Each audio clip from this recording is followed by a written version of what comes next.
has an effect. It will allow you to travel lighter if entertained. Yeah. It will allow you to travel lighter. Your attention is enslaved to attending this idea of being a long-lasting, independent, separate entity because you are identified as that. So your attention doesn't know any better.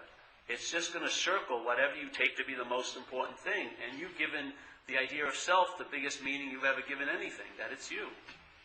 Your ability to give meaning is unbelievable, or to entertain is unbelievable. But what we've done is we've given an idea, a thought, the biggest meaning anything can have for us, which is, it's me. Yeah? Once we do that, that ability to entertain is now been claimed and taken over by this obsessive, neurotic idea, a mental construct called self-centeredness. And in that, your entertainment is enslaved to very, very, very archaic lack of possibilities. You know, you just go over the same old, and you tell a new story about the same old, And you and I have covered every bit of the acreage of self-centeredness. There is nothing hidden anymore. You are never going to find the solution now. It's a done deal. You've tried every formula. You've lived under the hope that someday I'm going to arrive, and when I do, everything will be okay. Yeah, all the times that haven't been okay will be washed away by the okayness of my arrival date. Well, how many times have you arrived? Only to have to book another trip somewhere else, yeah? To finally arrive. I haven't arrived yet, whatever. So this self-centered modality of thought and interpretation takes away our ability, and it's a natural state that we give everything the meaning it has, and we have an incredible ability to entertain. That's what our head does. And yet, when you entertain that you're a long-lasting, independent, separate entity, it cripples those abilities. Yeah? Because then you only entertain what this modality presents to you, which is you're living in separation, this place is real, I'm perceiving something that's inherently real, and therefore I must be inherently real, and you forget any ability to entertain wholeness and oneness, but you may chase it as a goal in this two-ness. That is not oneness. Oneness is recognizing there is no two-ness. That's it. There is no achieving oneness in two-ness. There's just a recognition there isn't two-ness. Yeah? And then the oneness is it's not a thing or an object that you and I come close to or move away from. It is a modality. It's an activity called oneness. Yeah? And then you get moved by that, and after a while, being moved by it for quite a while, you start intimating what it is. Yeah? And it may present certain qualities. You can't see it, feel it, taste it, or touch it, but because you and I are conscious, you can intimate it. Yeah? You can sense it. You can entertain it. Yeah? And when you entertain that, and it frees you from the constant preoccupying aspect of selfing or obsession with self, what happens is a giant new sky or field of possibilities show up. Instead of the possibility of I will be okay after I suffer for another more days or whatever it may be. You meet someone who's having a terrible time. You go, how are you? Oh, I will be okay. It's always put off into the future, be it a second or 20 years from now. That's totally out of the window when that self-centeredness is broken. You recognize there is okayness. There's okayness. That the unokayness is contrived. It may seem real to you, but if you hold on to your fucking seat, it will pass. Because it doesn't have reality. It passes, yes? It's when something like that occurs, and when it happens to you, that you in your head must have reality to you. The you that you feel you are, has to have continuation, or it wouldn't seem real. So it injects its continuation into the problem, because that problem reflects its reality. Yes? The problem reflects the reality that I'm a historical, never broken, never paused continuum called Paul. It's bogus. It's a mental construct. There are so many holes in it. There's so many pauses. There's so many gaps when you see life from an unadorned position of selflessness. It's unbelievable work for this thing to reduplicate itself all the time. Because it's constantly running into giant speed bumps that show its non-existence. but we're in such a trance, living in this linear, historical time sequence, cause and effect, we're out to lunch. And so now we entertain the possibility that someday I may be okay. But that okayness is going to be based on 30 or 40 variables. Yeah? It'll have nothing to do with me. It will be a consequence if everyone treats me differently, if I start making money, if I get this babe, if I go here and this and that. And then if all those circumstances and situations align themselves up, it will create a sense of okayness. Anything that seems to be made can be unmade, and that's exactly what happens. So you're trying to make an okayness, and therefore you live in an unokayness most of the time, in the pursuit of making it okay. The fact is, the unokayness is the bullshit. Total bullshit. You're assuming something that isn't so is so, and then you're off to change it or make it better, and you wonder why all your solutions don't really work, because it's truly an imaginary problem. If you apply a solution to an imaginary problem, you'll never get relief from that problem because it's not real. The applying of constant solutions to it is what gives it the sense of being real. The solution is to realize there isn't a problem as I believe it to be, and therefore you're out of it because you've never been in it. You can't get out of anything if you first give it reality that I'm in it. As soon as you believe you're in it, it causes you to seek to get out of it. That's truly being in it. That's truly being in the hamster cage. In the hamster cage there's an in and out. In the hamster cage there's an entrance and exit. But none of them leave the cage. They're all part and parcel of the cage. There's an entrance. Oh, I got myself into this mess. I'll get myself out. That's being in it both ways. Being in it and being out of it. It says self can't get out of self exactly. The cage is the self. If you're identified as a self trying to get out of that, that's being in self. But not in the cage. In the cage there's a recognition of when you're in self and out of self. That's not it. The real being out of self is realizing you were never in self. It takes you out of the cage. Ball game is called off. Yes? You're not winning, you're not losing. Nothing ever occurred, so there's nothing that has to be undone. And you're immediately presented and your face is, your original face is right up against what's happening. There's no, oh, I've got to prepare for this. Nope. There's no preparation. It's like getting kicked out of a plane with no chute. Yeah? You realize you can fly. That's what occurs. But not as a self. That's the dilemma. Many people are still waiting because they're waiting for the self to get it. That's why you seem to be waiting, because the self's never going to get it. You're never going to get this message. You're never going to have an awakening. None of that ever happens. Something just dawns on you that's always been so. It doesn't have to look like an event that happened to you. It's always available at all times. But it's not like something that can be entered or left. Because that would take a person to enter and leave, or an individual to enter that other individual thing called truth. There isn't that. It's not the case in my view. That there is only truth. So all the while you're trying to get in truth, that's truth. Attempting to get into truth. If you would just stop for a second and, like in AA says, pause when agitated. Anytime, at all times, there's identification of self, you're living in total agitation. You may not recognize it because it's become normal, but your head is totally agitated. It's driven by irritable restlessness and discontent. So we say pause when agitated. That means pause, period. Because you're basically always agitated. So the pause isn't something that happens between agitations. The pause is your portal. That's it. That's your exit point, if you want to look at it as an exit point. It's always available at all times. The pause is the freedom. Not from anything. Those are byproducts. It's freedom, period. It's not from anything. Yeah? Because there was no thing to be free from. That's the freedom. I'm not free from self. There has never been a self. I don't have to be free at all. I have no need to be liberated because there's nothing to be liberated. Yeah? It's just a recognition of what's always so at all times. But you won't recognize it when you have the glasses of self on, because you'll see oneness is two-ness.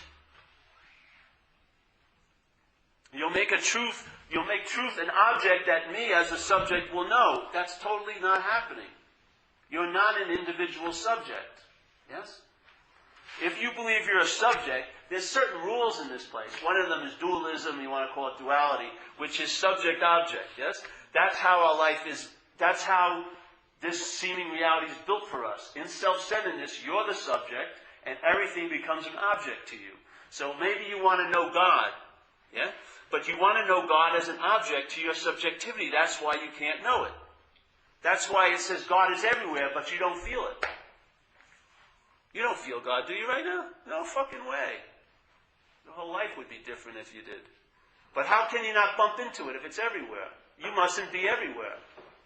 But how can you not be everywhere? Exactly. So what you do, the mind makes up a place I like to call what's not happening, and in what's not happening, God cannot be happening. Because you're happening in what's not happening. What you're not is what's happening in what's not happening. Yeah? If you ever get brought into the moment, which you cannot be out of, it's very obviously clear that what you think you are is not what's happening. You're the mother and father of the places you call what's not happening. You're the biggest what's not happening. The idea of being Paul. It's the biggest one of all. Without that, there would be no allure for what's not happening. I swear to God, you wouldn't be interested in tripping out in the past and the future. You have no interest in it. You would be so attentive to what's happening because you would be aligned with what's not happening. The selfing is what's not happening, and it finds its entertainment or its expression in what's not happening. So you feel more like you when you're just obsessing about what's not happening, yeah? They live each other. That's why it says if you can get in the moment, it's like being in the vicinity of, let's say, the presence. You'll probably bump into it. If you're so in AA we say a day at a time. So this huge, crazy head, totally obsessed with self, that's just roaming in past and future and producing like giant factories of suffering and resentment, and then bringing all those products to the market of now and dumping them like Chinese lousy goods, you know, penny a piece. Thousands of anxieties, all brought about by you entertaining what's not happening. Where are they? Where do you get your anxiety from? In this moment, this moment is not a field that grows what's not happening, or anxiety. This moment is producing its own crop. Yes? You go into what's not happening, and then your head brings about what's not happening to what's happening. And your poor freaking body acts as if what's not happening is happening. So if you're worrying about next Friday and it's going to be a terrible day to you, yes, and here it is Wednesday, it totally seemingly takes you out of Wednesday, which is there's no threat at all going on in this room, and then you go into that mythical place where there's tons of threat. And your poor body feels it now in this place. So you're not even responding to what's going on. You're living an interpretation. You're not even aware of your basic fact of being conscious contact.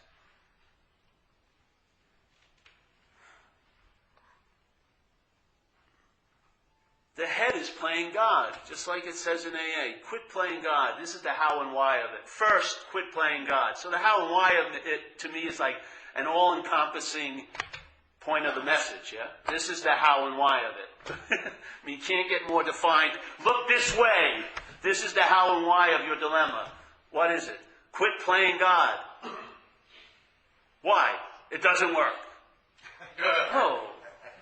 So, how does your head play God? It'd rather be in what's not happening than what's happening. Yeah? Where does your mind mostly dwell? Does it dwell in this moment? Are you thinking about this very present second? Or are you thinking from the past and the future all the time? So if you looked at basic value, your head must value past and future more than now. Obviously. Or it wouldn't be dwelling there all the time. It's not being forced to dwell there. It's not like an unruly dog. It goes there because you appear there. And you love self. Your mind loves its own making.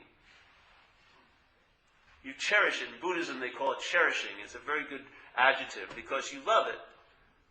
And you're hoping that it will be special one day, and I'm going to hold out until it is. Yeah? And so you go in the past and the future, and then you dwell in what's not happening. All the while, what's not happening is in what's happening. Yeah? But when you're in what's not happening, it excludes that fact. of what's happening. It overrides what's happening to you. See, the funny thing is, the God is such a small God, it's very hard for you to convince a mythical Friday of yours is happening to someone else. Because they're in mythical Tuesday, or last Monday.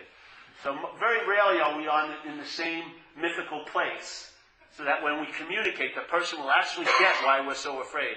Because when you're in your little mountain range, when I look at them, they're molehills to me. And when I'm in my mountain range, you look at them and they're molehills to you. Very rarely are we on the same mountain range. Yes?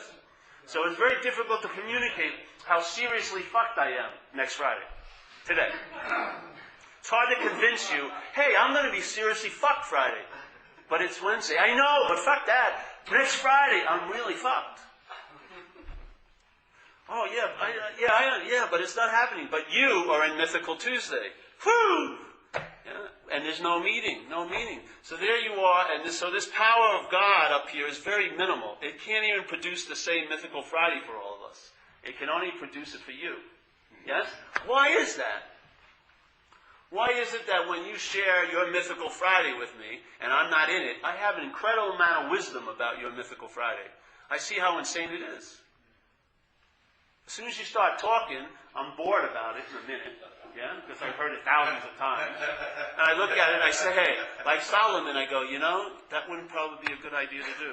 And, maybe you should think it over again. Not think it over again. Maybe you should ponder it or something. This and that. And yet I'll have the same thoughts in me, but because I think they're mine, I'm listening to them very attentively, as if they're like the Greek oracle, providing me good, very valuable information. What's the difference?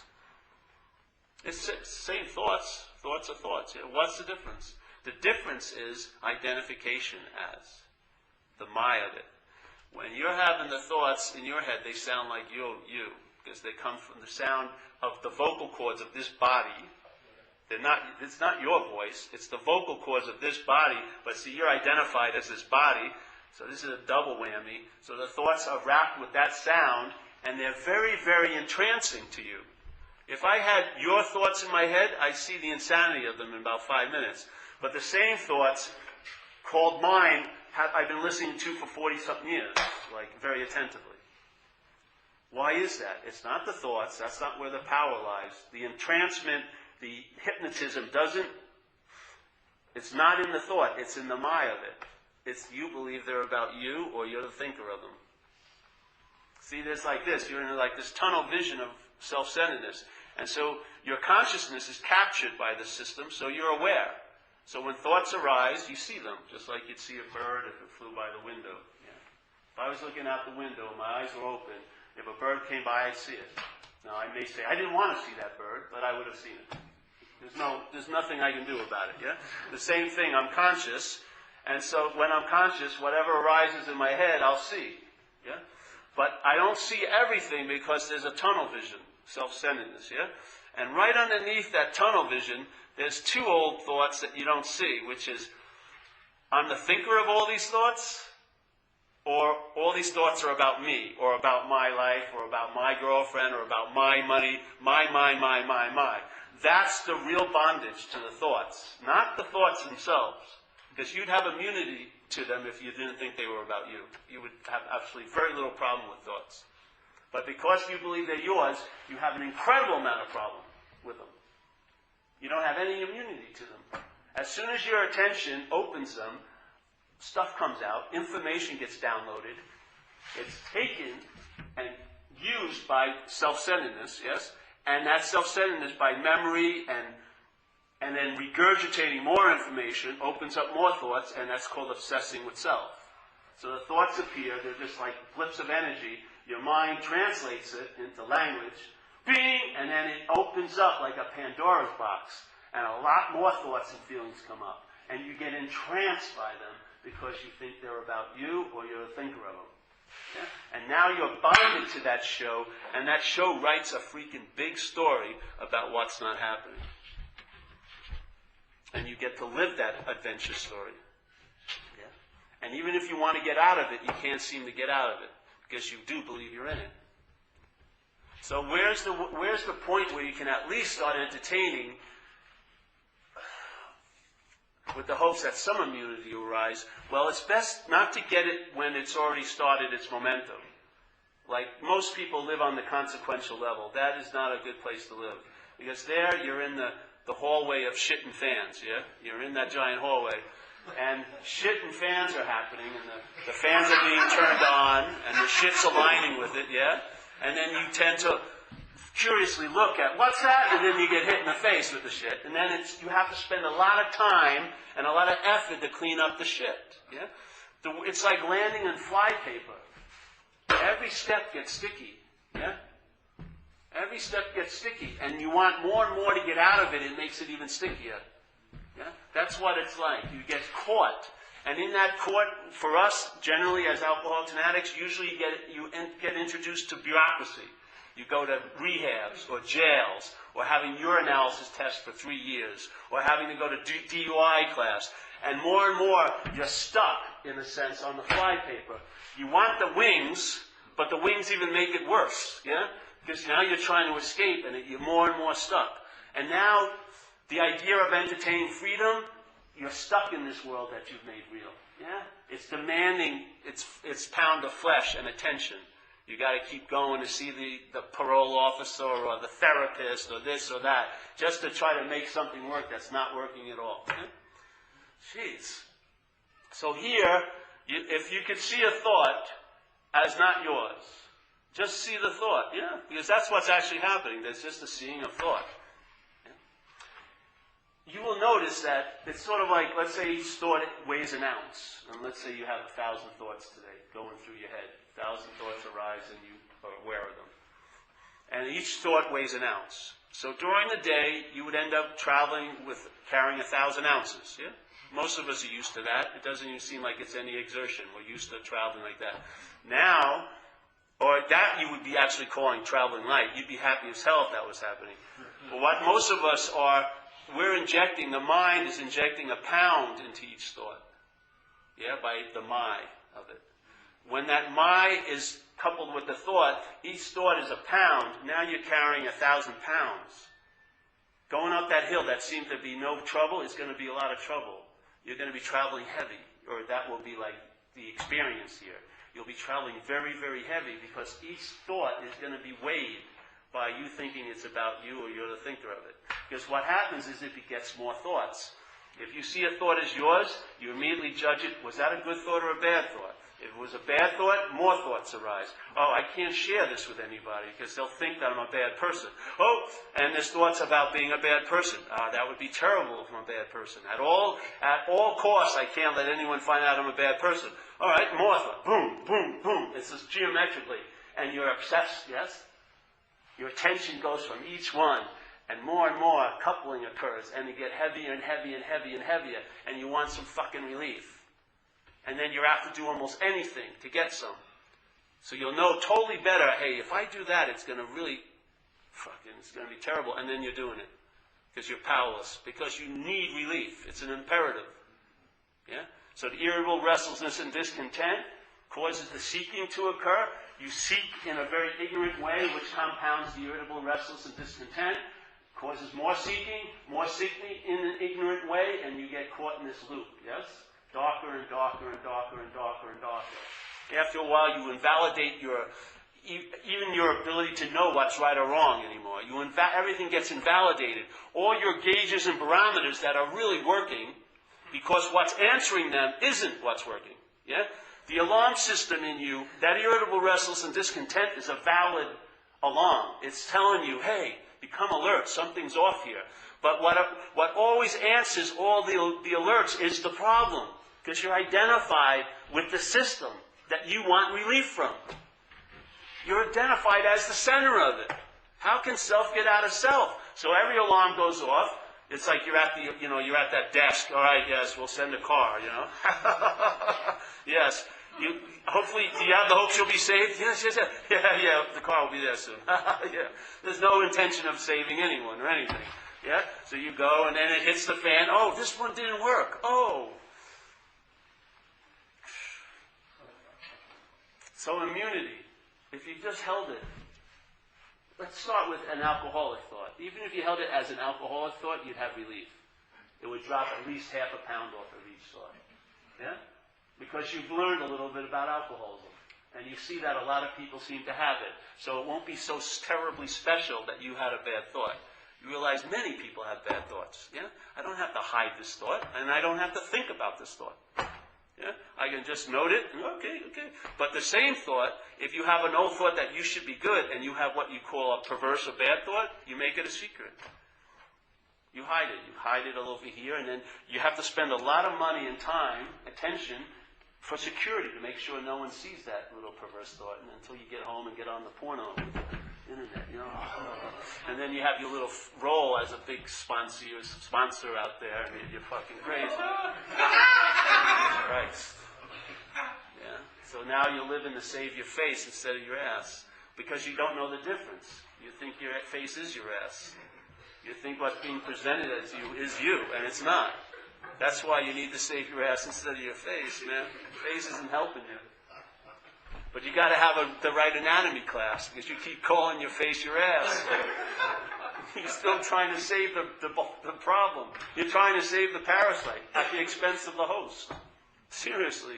You're downsizing the ability and the entertaining possibility of the host to sort of tolerate or make okay the parasitical takeover. Because you can't entertain being free of it, because you identify as it. If you can, see, once the identification as it is questioned, your mind will entertain, you can be free of it. If you believe it's you cannot entertain being free of it. You can entertain, you can therapize it, you entertain, you can get esteem for it, you can entertain that maybe I can get it more civilized and socially correct, you may, whatever, yeah? But you can't entertain being free of it because you think it's you. It's the perfect hideout for a hostile takeover by a nasty parasite. It's convinced the host that you're the host, that you're it. So you can never entertain being truly rid of the parasite. This is trying, to me it's getting to the root, the real root of it. It's not obsession with self. That's not the root of it in my view. It's identification as self. It is not obsession with self. It's identification as self. Because trying to get out of self is just as much obsession as thinking you're in it. You can get totally obsessed about getting out of self, just like you're totally obsessed about being in self. It doesn't matter to this modality. In and out is its fields. In and out, high, low, close and far, that's its playing field. One isn't the escape from the other. They're in cahoots. Yeah? If you're in something, then you're going to entertain wanting to be out of it. That's being, quote unquote, in it, in fact. It's trying to get out of it. Self can't get out of self. Why is that? Because there isn't one. You can't get out of something that you've never been in. It's impossible. You can't get out of something you've never been in. That's what confuses and perplexes everybody. They're trying to get out of something because they assume that they're in it. We're questioning that assumption. If you're not in it, you don't have to get out of it. That's being out of it. And it's not on you that you got out of it, because if it was on you, you'd be in it again. Watch how the head entertains things. If you believe you achieve something, you can definitely, the moment you arrive, you can think, oh, I could do something to lose this. Yeah? It's all based on you again. It's another thing playing God, constantly playing God and playing God and playing God. Telling you how close you are from the truth and how disconnected you are. People say that all the day. I feel really unsober today. I said, do you drink? And they go, no, you're sober. There you go. But I feel disconnected. Who's telling you that? Who's telling you feel disconnected? If you feel really let's say you feel sick and tired. This happens here. But there's no you that's sick and tired. They're sick and tired for sure. When you've been running around as what you're not, this is going to get so fucking sick and tired. It really is. It gets so sick and tired of running around with this giant parasite on it, yeah? It really does. So sick and tired is a valid experience here, but there's no you that's sick and tired. The real aspect of being sick and tired is a story about you being sick and tired. That's the real sickness and the tiredness, is the story about you being sick and tired. Yeah? There's just sick and tired. It's a jumping off point. When it's you that's sick and tired, then your mind will say, well, the you that's sick and tired has been sick and tired many times before, and I always go back out. And so therefore, I won't even take this Stop sign is a stop sign because I'm going to drive through it again as a me that's been sick and tired. But if there isn't a me that's sick and tired and has a story about being sick and tired, you'll get whacked by that sick and tired. It will deliver the message that sick and tired is meant to deliver. Stop. Stop. Check it out. Take your head out of yourself's ass and look up. Stop. Let's see what occurs then. Instead of, oh, I've been sick and tired before. It's never made me stay sober. Fuck, you've just missed the whole message of sick and tired. Then what happens? You'll have to go back and revisit it over and over and over again. Because as soon as sick and tired is claimed by you, that sick and tired, it gets neutered. The message of being sick and tired gets neutered. Yeah? It doesn't strike right to the core in immediacy. It now gets drawn out. I've been sick and tired before. I'll be sick and tired again. No, you missed the point. It was like a give. It was like grace giving you a stop or a pause. It was like bitch slapping you. Zen bitch slap. That's what it is. It's like a startling. The selfing gets startled into, and then in that moment is the solution. In the pause, you get whacked into the pause. And there's the solution. Now, most of us don't even acknowledge the solution, and we get back into the linear story of Paul again. But thank God there's a lot of grace happens here, and then you'll probably get another one, and then hopefully one time there'll be a response to it. Yeah? And one experience of sick and tired could change your whole life, if you really got it, because you'd get off the dead horse probably. Instead of shopping for new saddles for it. It must be the saddle. No, the horse is dead. You know what I mean? Get off the fucking horse. No, it's get better hay. No, it's not better hay. It's not the quality of the food you're giving it. It's dead.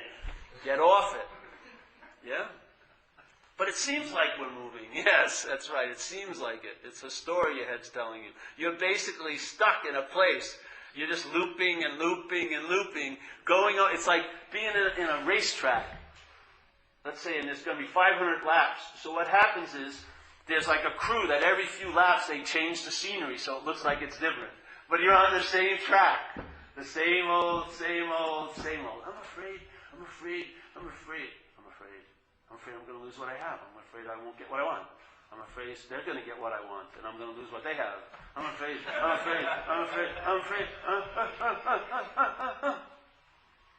Yeah? I have total faith in what's not happening, and I show. You can tell the devotees of what's not happening. You know, like the Hare Krishnas, they're actually more obvious than that. You can, because they're living in total anxiety, because they're believing every thought that's happening. They're believing every thought. Every thought is registering an effect in their physicality. Their nerves are shot. Their breath is super low. They can't. You try to hug one of them, it's like hugging a corpse. There's no life in them because they're in constant withhold. Yeah, they're dried up. They're like a vertical coffin. But they're total devotees to mind. Totally. Every thought, no matter how old and obviously it's old, they still believe it. It still registers a physical effect on them. So the mind, through anxiety, creates the physiological effects of fear. It's like it found a button, and it just and you're getting like shocked every second, worrying about what's not happening. It's incredible. Real fear only comes up a few times in your life, maybe 30, maybe 20. Where there's the emotion of fear arises because there's a threat right now and you got to take flight or fight. Yeah? But we're in anxiety. The head's just let's see it, let's see. Oh, Paul worked for 2 years ago on this vacation. Let's make him think about work. So then he misses the vacation, so he has to take 8,000 pictures about the vacation to prove to himself he was on the vacation. And then he gets back at work and I fucking blew that vacation. It's like you're just getting shocked. The whole system is wrecked. You're so used to reacting to what's not happening, you're unconscious about what's happening. You don't even know you're consciously in contact today. Today is all about getting to goals and never seeing what's happening around you. It's rushing, getting things done. For fucking what? There's never going to be an end to it. It doesn't mean you don't do and have. You're an action figure, but the idea of it's you doing it and you having it is totally mistaken, in my view. Totally. And I can tell by the fruits of someone who travels that way and someone who doesn't travel that way. And I'm much more attracted to the fruits of the person who doesn't travel that way. They travel much lighter. And that's the whole point of being here, to me, is traveling light. So, AA, what we do, we're so out to lunch, there's something called service, yes? Helping a newcomer. And when you do service, this is how I broke it down. This has been my experience of it. When you do service, you get what they call out of self. When you're out of self, you feel available. That's what being out of self is, because being in self is such an isolating tank, yeah? So you're out, and that availability, something happens in that availability. You sense a presence, a lot of the time. So let's say you were hoping that girl that you wanted to talk to after the meeting was going to supply that presence later on at your house. And then a newcomer comes right up to the desk, and because you're beholden to AA, because of what's happened to you, so you bypass your little agenda and you go out for coffee with that other person. And you actually feel what you were thinking that woman was going to bring you. You feel by helping that newcomer. Yeah? You feel available and you sense a presence, and it feels better. You feel lighter. What happens is you go back, obviously, in the identification of self, and so there's a need to get out of self again. So you do more service. AA gives us so much opportunity. And you get out of there, you get out of self, you feel available once again, you sense a presence. Hey, this is pretty good. So maybe you start helping others. It becomes just like when you do the steps with a sponsee, you get more out of them than when you did them by yourself. It's just the way it works here. Yeah? By giving it, you have it. Yeah? So, all right, so now you feel, I do service, I get the sense of availability, or you feel like you're bigger, spacious. And then I sense the presence. We call it the higher power. This is what happened with me. One time, I realized the presence is what I am. The presence. And the presence is always available. Always available. That's why it's present. It doesn't say past tense and future tense. Because if it's past and future, the possibility of it not being present becomes real. Yeah? When it's past and future and present, it's the possibility of it not being present becomes real to you because you can make past and future seem so real. Yeah? But presence is just presence. So presence, I believe, is what we are, and therefore you're available. You can't help yourself. That's the nature of presence. It's available. Yes, it's like, I mean, how can presence say I'm not present? How can presence make a decision I'm not present? Its whole nature is presence. You can't say I'm not going to be present. It wouldn't be presence then, right? So presence is available, and therefore you're of service. So instead of having to do service to get that feeling, your attitude gets infused with it, and it's called being of service. Just like with gratitude. I don't have that many experiences of gratitude anymore because my attitude's infused with gratitude. I don't have the comparison of being totally self-centered and then I feel grateful when I'm not. Yeah? Now it's more like it's infused with gratitude. Now you may not get the high and low of this place, but it's so much nicer. Same thing with surrender. That's one of the highest experiences in our program of recovery, surrender. It's a very big thing. People sing the praises of it. It's a very important situation. For me, I don't believe you can know what surrender is. It has to happen to you. Not every time. Once you can entertain what it is, then it can continue to happen. But for me, surrender wasn't brought about by the extremity or the extremeness of the circumstances. My surrender happened at a regular day at the office, just trying to get loaded and survive. Something broke through. There was something startled me into submission. My selfing and self-will stopped, and a portal opened, and it started the ball rolling that brought me to my first meeting the next night. And I've been sober and clean 21 years now. So that little moment of grace affected my whole life. Can you imagine if you entertained it? Not, instead of thinking you're a victim of it every once in a blue moon, but you could actually entertain the probability of that as a state. Fuck. Radical things could occur. So there I was. And so in AA, what I found, looking at experiences that had surrender to do with it, is really what precedes the surrender, if you're lucky that the surrender happens, is that you forget that you're powerless. The power that's coming through you, that's not of you, gets gets claimed by your selfing. So now you're starting to think, hey, I'm starting to get it together. And you're exerting that power. It's the same power, but you're exerting it thinking it's you or something about you. And usually it goes off, yeah? Any life run on self-will hardly be a success. So certain things start happening, and certain things aren't working. And if you're lucky, there's like a bitch slap where you wake up out of it. If not, you can go on for years out there, yeah? You may never find AA again. But what happens if that occurs and you get startled into awareness, what you do is, at that moment, you're admitting your powerlessness again. And then immediately you feel power. Yeah? Because you only experience powerlessness when you exert power that you don't have. The only time you get frustrated is when you're trying to make people do what you want and they're not doing it. Really? Or you want something, you can't seem to get it. It's just screaming powerlessness, but it's because you're exerting power. If you stay in the admittance of powerlessness, you feel power all the time. Yeah? When you're feeling all power all the time, why ever leave that? That's what I call surrendered. It becomes a deal. You're convinced, and there's no more need to forget and have to get surrendered again. You stay surrendered. Yeah? Now that state may not be that exciting to the mind that's looking for contrast and really highs and lows, but it's so beautiful. It's so freaking beautiful there because it's established now, yes? And once that gets established, a large, large mansion can be built on that space. A lot of things can be entertained. A lot of visitations can occur. You can hold a lot of stuff that you can't hold now. Because you're not afraid of the drug or anything. You're afraid of unconditional love, probably. You have such an opinion that you don't deserve it. This stuff starts happening to you. And so when something nice comes along, you don't sabotage it because you're okay about receiving it. If it wants to dance it with you, you'll dance with it. Yeah? Yeah. Everything changes. So that surrendered state, to me, see, I believe there's quantum leaps in AA. Yeah? Most of it, what we look at in AA, we break it down into self-centeredness, which is doing and having. But even in the book, it leaves that state of doing and having, which is a lot of the beginning of AA. But there are segments of recovery book that don't talk from there. It talks about you will cease fighting everyone and anything. You'll be placed in a position of neutrality with no thought or effort on your part. In other words, you have put the ball down and you're not picking it up. Something else picks the ball up. Yeah?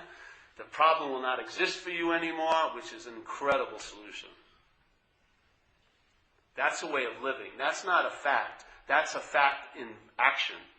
You live as if the problem doesn't exist for you. That, to me, is the most attractive thing about recovery, is when someone's living that way. You're living as if the problem doesn't exist for you. Yeah, oh, it's incredible. So you'll cease fighting everyone and everything. You'll lose interest in yourself and gain interest in others. All these incredible things will happen with no thought or effort on your part, actually. You've already done all this thinking and efforting, in a way. Now you put the ball down and something picks it up and takes it the rest of the way. Many people don't get to the quantum station. They stay at the doing and having over and over and over again, and they don't realize, to me, there's another step, there's another phase that you can go, which is a much different ball game than doing and having and trying to control a situation so that you're good and everything is secure and safe. This is really, the security is in the unknowing. You're just really free-falling. Yeah? Good and bad gets wishy-washy. Right or wrong gets wishy-washy. There's no real clear line about good or not good. It's all about what works or doesn't, really. It gets a lot different way of interpreting it. And it's in insecurity that you're truly secure. Really. This world wants security, but to me, it's based on the insecurity they're feeling. Their urge to have security here is just verifying the sense of insecurity that they're making real. Yeah? Fear begets security, and security begets more fear, and then more security, more fear. It's this vicious cycle. This is security out of an insecurity. You don't know what's going on, and it's totally okay with you. Yeah, it's trippy, yeah? So there's nothing to protect or defend because you don't even know what's happening, really, in a lot of ways. So the mind is totally insecure. It may take a while for it to get used to it because it wants a handle. It wants something to grab onto. It wants to know, yes? Has a giant drive to know. But like this teacher I was sharing a couple weeks ago about, she says it's in that I don't know That's where the peace of mind is. What's causing all the agitation is that you know. You think you know better.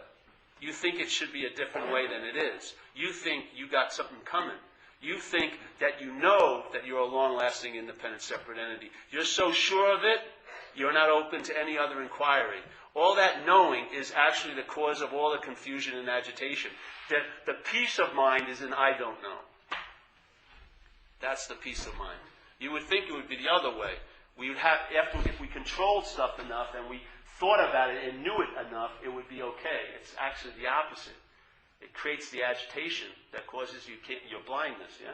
When you're in the state of I don't know, that insecurity is the true security. Because there's no false things to hold on to. There's no saviors to be made to save your ass. Yeah, so that you can blame your bondage on them when they don't do the trick. How can you be saved when there's no need to be saved? It's impossible. That's why they kill saviors, because you can't be saved. It's impossible. How can you be saved? From what? From this? This is not. That's the revelation that saves you. This is not. It can start to save you anyway. If you're wanting to be saved as this, good luck.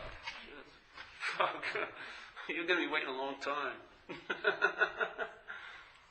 So.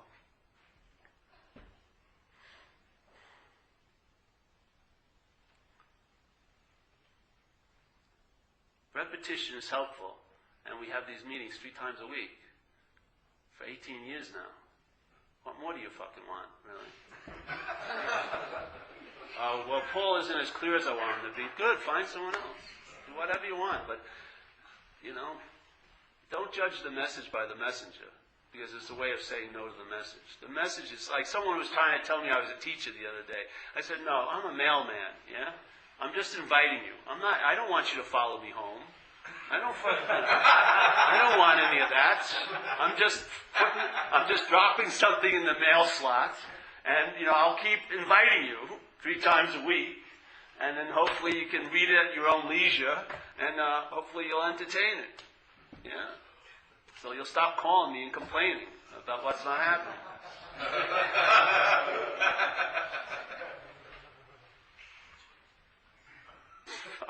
Really? I mean, if it was about what's happening, I may listen to you. But constantly, incessantly, it's about what's not happening. Do I have to hear about what's not happening one more time? Please, let's... What's happening? Possibility. What's happening is the possibility you're not enslaved to what's not happening. What's happening is your invitation is always available at all times, right where you are in the exact place you seem to be. That's what's happening. But in what's not happening, the message may be in the Himalayas, yeah? Isn't it so convenient? It's so far away from you? So you don't have to respond to any ability. I can't afford the ticket, so I guess I can't know the truth. I can't get to the Himalayas. It always wants to set requirements to sort of exile you or disqualify you from your being entertained. It always makes some hoops I have to jump through. No, get back to me. I've got to get prepared to entertain this. No, you don't. It's all about not being prepared. That's when it catches you. It's prior to you ever even appearing. When you're going, I'm going to get ready, it's already there. If you go like this, where is it? You'll never see it because you're what's looking. So you go, oh, Paul, what's looking is what you're looking for. Where? All I can see is what's looking. Exactly. All you can see is the looking. That's what's looking. It's not the you you've told a story about that's looking for. It's the looking. That's it. But don't I have to look a certain way? No. Looking is looking. Yeah? You're conscious. That's all you need. That's the requirement. You're conscious and you're in contact. Become aware of that conscious contact. Now, you may want to say, you're calling that conscious contact something other than you. I'm just saying it's you, actually. You are conscious contact. You're not Tom that's in conscious contact. Tom is the story. To divert you from the recognition of the conscious contact. The conscious contact is the solution. It's always available at all times while the story's running. Yeah? So as in the appearance of the problem, the solution's always there. The solution is always there. Always there. Because without the solution, there wouldn't be any entertaining of the problem. You wouldn't be conscious. You wouldn't be able to entertain how unconscious you are if you weren't conscious. Yeah? Or how conscious you'll be when you go on the retreat next week.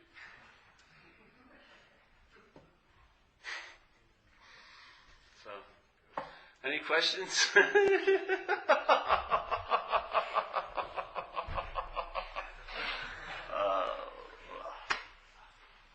I love this message. I swear to God. I dig it so fucking much. It has no value whatsoever. You're getting nothing. It's so beautiful. I'm giving you absolutely nothing. It's so great. I left with nothing. Hallelujah. That's the fucking greatest thing. Aren't you folks sick of getting something? All you've been doing is looking for something your whole life. Yeah? It's amazing when you stop looking for something. That's nothing. There it is. What? I was expecting it to be something. That's why you were missing it. It's nothing. Is this going to make me better? No. It has no value to you. It just points out you're not that. Yeah, you want to pass the basket? Yes? Okay. Do you ever use prayer? Do I use prayer? No. No, I have no problem with prayer. I say the Serenity Prayer all the time, every day. When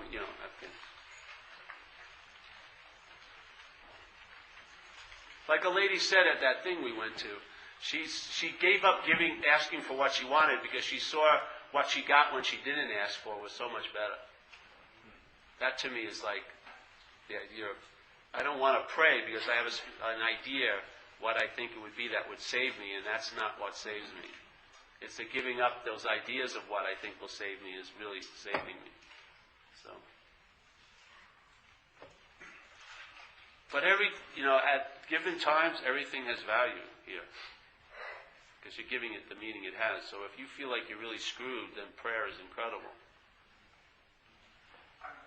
When I really liked us from our third step, that just the line relieved me of the bondage of self and make better doing the well. Yeah.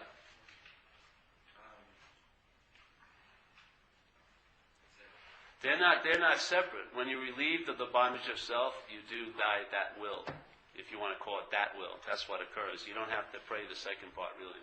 When the bondage of self is relieved, you'll realize you're doing exactly what thine will wanted it to happen, because it's happening. It's beautiful, eh? Yeah. Can you explain that part you say sometimes about if for 1 second or 1 moment you're free of all this noise, that's proof that you can live in that way? Well, every sample shows a principle in it. See? We try to isolate the sample and think it only happened randomly at that moment, but if something could be startled into submission, it never actually had any momentum to begin with. It wasn't required to exist. It's No. a turmoil. See, If you give 1 moment of freedom, you can have many more. I've had that example because I remember I was getting this operation once, and they had me on local anesthesia, and they built a little wall because they were operating on my leg. So I was awake, but I couldn't see what they were doing. The mercy of it. They had a nice wall. So, but I was laying there, and they had those big aluminum bowls with the lights in them, really bright. I was laying there, and then something came over me, like a free sample came over me, and the emphasis left selfing, yeah? And for a split second, there was like an infinite amount of joy in a very nanosecond. It's hard to say, but there was a huge download of something. And one of the first things that came, that how it translated into my crazy hieroglyphics, in my head, was, Jesus Christ, this little taste made everything I've ever been through worthwhile, no matter what it was, just so that I was here to have this taste. And it erased 40 years of story in a nanosecond. And I showed if anything can be erased that quickly, it mustn't have existed to begin with. Yeah? It took no time to erase all this writing that took all that time to write. 40 years of a story, like that. It's like the best way to erase a chalkboard, there's no chalk on it. It's all an illusion, because it was just so fast. I realized, how could that have any... if it was real, it would have taken a little while to get rid of, don't you think? You'd have to pick it up, and oh, here's the first story he was telling himself, and here's another story, and oh, this big one here. No, it was just gone. So in that moment, a principle was revealed. The principle was it has no real existence to begin with. That's what happens. So in the drop of water, it can intimate the ocean. Yeah? The mind can entertain that. It doesn't need a radical, earth-shattering event. The smallest little sample, you see the whole principle of it. You see the truth magnified by your own entertaining of it. So it may be a simple little kernel of truth, but your ability to entertain magnifies it into an eternal solution. Yes? That's the possibility that's available. The mind, that's what I'm talking about. So principles can be seen in the smallest example. Once you see the principles usually override contemporary circumstances and situational effects. They override them. They're a principle. They're sound for over a long period of time. Well, beyond principle can be demonstrated in one moment of invitation. It's available. And your ability to entertain, if it's been learning to be free of all the ups, you're entertaining so much what's not happening. It's exhausting. It's using a lot of your entertaining skills to make what's not happening seem real. That's a pretty yeoman's job, to make what's not happening seem real to you. It's a lot of work. You know, acceptance is the easiest thing in the world, and yet it's a very hard topic for us to share at recovery groups, yeah? Because there's so much resistance to what is. So we call acceptance. We've got to have acceptance. But acceptance is the easiest thing at all. I don't have any desire to have anything change that's already so here. Yeah? I don't want someone who isn't here to be here. I don't want someone who's here not to be here. I have absolutely nothing to do with this place. That's acceptance. Isn't that the easiest thing in the world? But to our head it seems so difficult. But isn't it difficult to make what's not happening seem real? To me, that's incredible work. Yeah? I mean, we're busy toiling constantly, producing anxiety that comes out of nothing. There's no fret right now. There's absolutely nothing to worry about. Your whole muscles and the sinews and the nervous and what are they called, receptors and transmitters, they could all be firing nicely.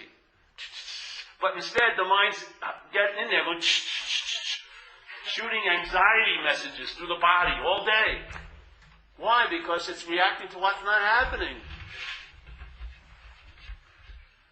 And then in what's not happening, you're looking for a solution. What a mistake! How are you ever going to find the solution to what's not happening? The solution is recognizing it's not happening. That's the only solution that works on it. How could any other solution work? It would all be part of what's not happening. So just tell the truth. Hey, what I'm totally engaged with in my head is what is not happening. All right. And I'm saying, don't even worry about that. When you see that engagement, just entertain. It's not you that's engaged in what's not happening. The mind, yes, that is what's not happening, is engaged in what's not happening. You have nothing to do with it. You're just the witness of it. You're the consciousness that's aware of it. But you forget you're conscious of it when you think you're the object, the pole, yeah, that can travel into what's not happening. This is about, you're missing it. The awareness is demonstrating the truth, and your interpretation that I'm aware is the lie. You don't have to become more aware. Just drop the I and you'll see there's plenty of awareness as it is. Yeah? You don't need to be super turbo aware. It's just dog shit awareness. It's like in Buddhism, on one level they call it relaxed awareness. You're not concentrating, nothing. It's just normal consciousness. Noticing it. I mean, there's an awareness as it and of it, and that's the way to travel. You're just aware of it. Yeah, it's pretty cool. Yes? So, when you talk about being in service, how, we get... I already got the money. I can leave now. All right. So we get out of this, and what I've been really noticing, I had a week of being out of town and away from my life, and I was really, in every conversation was about this, and my mind took the back seat, and presence was there. For the most of this last week, it was just, awakenness. Yeah. So what I have kind of been finding is that now I'll go to sleep at night, and when I'm dreaming, I'm wide awake. Yeah, great. And then I come back to this, though, and then I come back to this like, okay, and it's like I'm kind of back to the little bit of the fight that's still there is a little bit of the conflict that's still there but it's like, can you speak to anything about this when you're asleep, you're awake thing? Yeah, like, you're totally it's just awake. Totally awake. Like, Yeah, wow. And then I come back and it's like, okay, I got to be back to this again. That's sort of, they give it different names. Sometimes they call it lucid dreaming. So you're aware that you're dreaming. Yeah? There's an awareness. You're not lost as the object of the dream or the objects of the dream. You're aware that you're the dreamer. Yeah? That's being awake. That's available. Most people forget that awakeness and they become identified with the object of the dream. So in other words, if you're the object of a dream tiger is going to scare the shit out of you. Yeah? Because you're going to give it reality because you think you're real as the dream object. So whatever dream object appears, you're going to take it to be real because you're taking you, which is a dream object, to be real. In this dream, the same thing happens at night. So best way to get over the fear of that dream tiger is to wake up. Yeah? Once you realize it's a dream tiger, there's no threat anymore. Yeah? You don't have to study how to live as if there isn't a threat when there's really a threat and nothing like that. It's just, hey, this is a dream, that's it. That's what happens. So lucid dreaming or being conscious that you're dreaming is cool. It's a really nice sample. And in that conscious dreaming though is conscious awakeness. Yeah, yeah. I mean, it's like it's God consciousness in there. And then all of a sudden I wake back up though into a reality that's not quite all there. Well, you're not waking up to a reality. This is You're waking up to another dream. This is the funny little thing that's happening. It's like, what? You know, and I wake up and I'm like, wait. This is the waking dream. This is the waking dream. It's very much like the sleeping dream. But we call it the waking dream because we've given it duration and time and more meaning. But it's the exact same. You're dreaming. Your mind's dreaming. In this, yeah, you're the dream object, your mind's dreaming, but you're identified with the object, so you forget that the mind's dreaming it. In the Course in Miracles, they had a one line that says, you and I are the dreamer of the dream. Yeah? We're the dreamer of this dream. We forgot that we've dreamt the dream. And we've given everything we dreamt all the power to affect us as a dream object. Yeah? So this place seems real because this seems real. When this doesn't seem so real, this will have less effect on you, this world. That's just what happens. You start, and a beautiful statement, Course says, it's so gorgeous, the compassion in it. It says, you know what's going to happen? You and I, it's inevitably, we're all awake. There was never a sleeping person. Yeah? So what's going to happen, though, in this place we're in? We're going to dream ourselves out of the dream. Yeah? In other words, the dreamer is going to dream him and herself. There's no him and her, but let's just say. The dreamer is going to dream him and herself out of the dream. And whilst doing so, the dream will get happier. What a beautiful, beautiful relief from any tension that this is a race. It has nothing to do with it. None of this is not real, nor will it ever be real, no matter how much you want it to be real, this place. It's not real. You're the dreamer of it. So when you're dreaming it, the dream is going to, in effect, seem like you're dreaming it out of it. Yes? And while you're dreaming yourself out of the dream, it will get happier. That's what I call traveling lighter. The dream, you start traveling lighter through the dream. The dream gets happier, and there's a dreaming yourself out of it. Yes? The dreamer. See, the dreamer is not the dreamt object. It's the dreamer. Yes? The mind's entertaining that it's a body, but it's not a body. It's entertaining it. That's its dream. Yeah? And so it gets very, very invested in the dream and give tons of meaning into the dream to make it seem as real can be. So it's like pouring color into a movie. It's like panavisioning and technicoloring it. It's giving tons of meaning. It's called a subjective experience. So the dreamer is having millions of subjective experiences in the dream because it seems to be located in these separate entities. So it's like one camera with 8 billion tripods. Yes? The same light is going into the undifferentiated light is going through 8 billion cameras, which are the objects, and the undifferentiated light gets differentiated through this body and perceptual apparatus, and then it appears to be a world of things, yes? And each separate tripod will have their own experience of that world.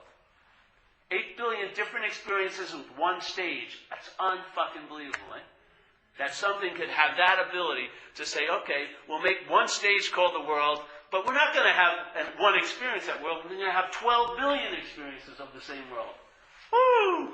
Can you imagine if you surrendered to that mind? What it could do entertaining through you? It doesn't have to change a damn thing. The entertaining doesn't even have to change. The sense or the intimation of that will change everything in you. You may do the same that you're doing, but it won't be you doing it. Yes? It's a subjective experience, yes? You and I give everything the meaning it has. If you can, there's so many opportunities for different places of meaning giving. We're in self-centeredness. We're going through the same old meanings, trying to rehash them and make them look new. And we're stretching them out in time. But your antenna, right now it's picking up K-Paul, let's say, constantly, 24/7, K-Paul, all about K-Paul. It has the ability to pick up other frequencies. You'll pick up other modalities, and some modalities don't have self as their center. How they're going to interpret this place will not be based on self. They'll interpret it totally differently. And you'll be the conductor of that, and you'll be conscious of it, and they'll see like my world has shifted because the meaning that this apparatus has been giving it is shifted. Because you're picking up a new frequency. You're not stuck on K-Paul anymore. Yes? Your antenna can pick up a lot of different modalities. It's just addicted or stuck in this one modality, and it's crippling us. Yeah? So you keep entertaining the same old, making it more neurotic. You know what I mean? It's like having a great marathon runner running around in a little lap down in your cellar. Like a 4x4 lap. It's getting totally fucking neurotic. It wants to run out and run. It wants to entertain other possibilities than, I will be better someday. If I get this and have this, I'll be okay. I'll have success and everyone will think I'm okay when I'll be worried every second of the day. But I'll look like I've got it. All this fucking bogus solution to an imaginary problem, man. Well, we're going to pass the basket again. I just get another talk.